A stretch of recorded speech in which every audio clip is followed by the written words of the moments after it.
I love you मेरी जान। Hello guys, video start करने से पहले आपसे एक रिक्वेस्ट है। मेरा एक चैनल क्रिएट हुआ है, नीचे डिस्क्रिप्शन दे दिया हूँ, लिंक उसका है। और चैनल का नाम है GK सिनेमैटिक 04 और मेरा ही चैनल है।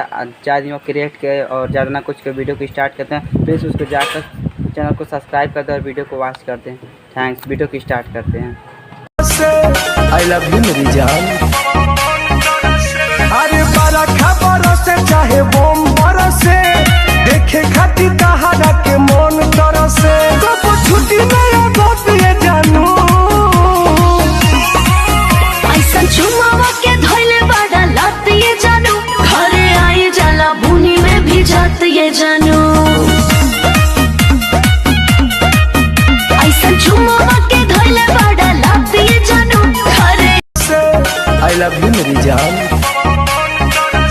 अरे बड़ा खबर से चाहे बम बरसे, देखे खाती कहारा के मन तरसे, कब छुट्टी नया बात ये जानू। ऐसा चुमावा के धोइले बड़ा लात ये जानू, घरे आई जाला बुनी में भी जात ये जानू। ऐसा चुमावा के धोइले